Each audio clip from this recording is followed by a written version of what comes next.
ये बड़ी शीघ्रता से शिक्षा के क्षेत्र में आगे बढ़ चले। अब ये बीए की पढ़ाई में लग गए। सब प्यार करते थे इनको। एक बार छतरपुर के नरेश विश्वनाथ सिंह शिवपुरी आए तो एक प्रतियोगिता रखी गई। निबंध की प्रतियोगिता थी। ये राजा साहित्य के प्रेमी थे, इसलिए विद्यालय प्रशासन ने छतरपुर नरेश की प्रसन्नता के लिए इस निबंध प्रतियोगिता का आयोजन रखा था। भगवान श्री राम के ऊपर सभी छात्रों को एक निबंध लिखना था, पर छतरपुर के राजा इनकी अध्यक्षता कर रहे थे। 2 घंटे का समय दिया गया, पर एक बालक उठा। उसने मात्र 10 ही मिनट में निबंध सौंपकर सहजता से बाहर ग्राउंड में जाकर बैठ गया। राजा साहब ने उस निबंध को देखना चाहा तो वह भी चकित हो गए। वे भगवान श्री राम को प्रेम पूर्वक दर्शाने वाला ये निबंध था। भगवान श्री राम का मातु वैदेही के साथ प्रेम वो अनिवर्चनीय था।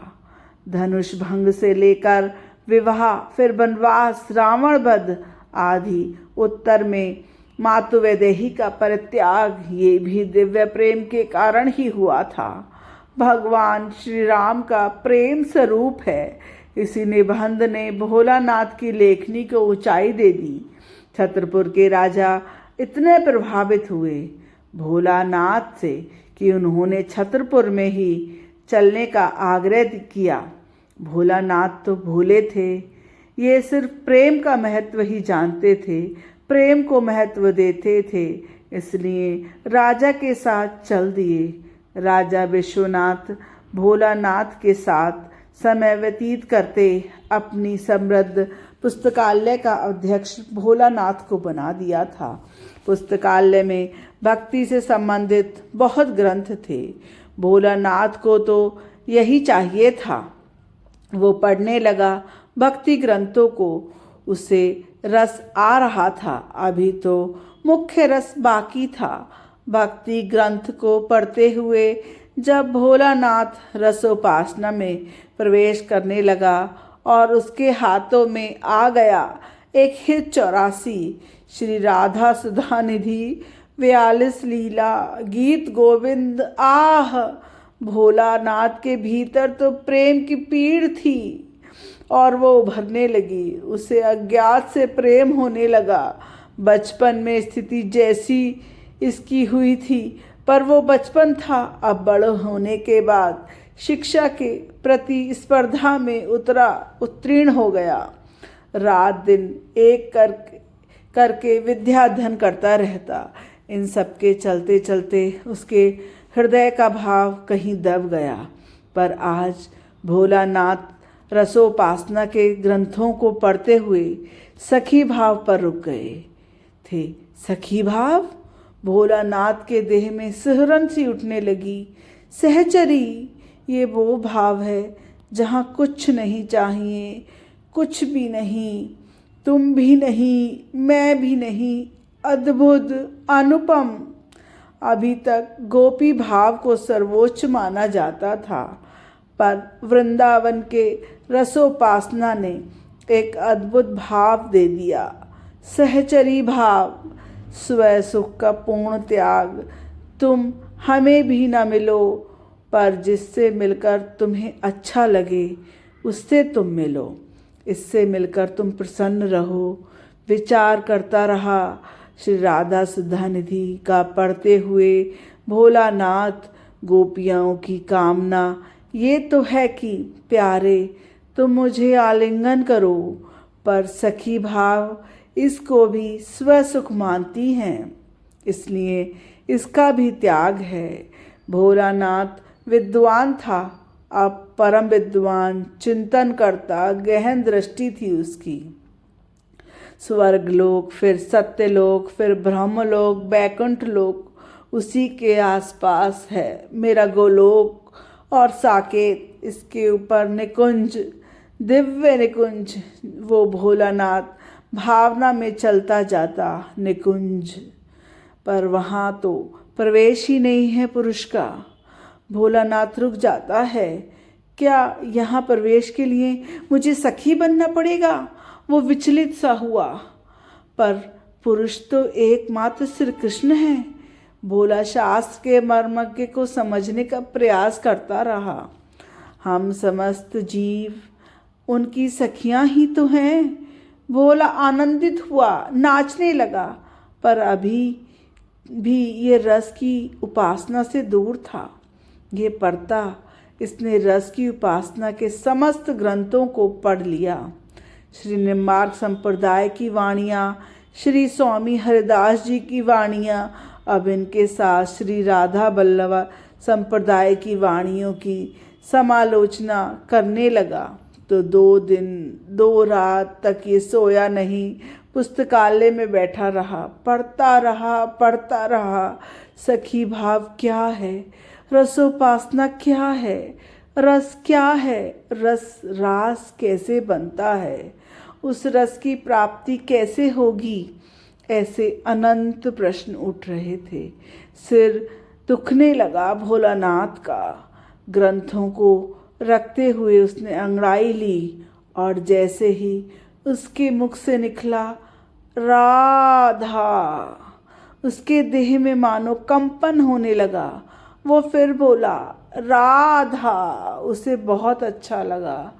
राधा राधा। राजा विश्वनाथ आए और आकर बोले, भोला, जो चीज़ प्रयास से नहीं मिलती वो प्रसाद से मिलेगी। तुम अपने को छोड़ दो। उसके हाथों बुद्धि का प्रयोग अब बंद कर दो। राजा ने हाथ पकड़कर उठाया भोलानाथ को। वो उठा, अपने कक्ष में गया। गर्मी है आज, इसलिए छत पे चला गया। हवा अच्छी है। सोया भी तो नहीं था 2 दिनों से, इसलिए तुरंत झपकी आ गई। तभी एक सुकुमारी गौरवर्णी चंद्रनयना प्रकट हो गई। भोरी सखी, मेरी प्यारी सखी, मंदहास करते हुए वो चली गई। भोला उठा, इधर उधर देखा, कोई नहीं। नेत्रों से अश्रु बह चले। भोला के, कौन हो? बताओ कौन हो? वो चिल्लाया। श्री राधा, श्री राधा। भोला के हृदय में ये नाम गुंजायमान हो रहा था। तबरी लेखनी चल पड़ी भोला की। श्री राधा एक आस हमारी, समरथ तैर चले भवसागर। पोचन को तो ही सोच सदारी, भाग्यवान निज भाग्य सराहत। भाग्यहीन को आस तिहारी, पूर्ण करत सो शुभ फल पावत।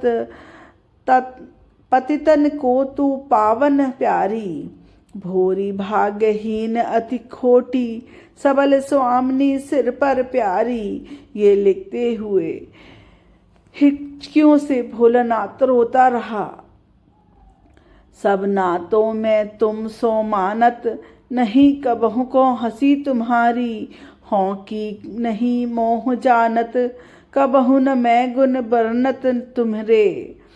भोरी की सुधि तुम ही करती हो, निज चेरी करी मानत।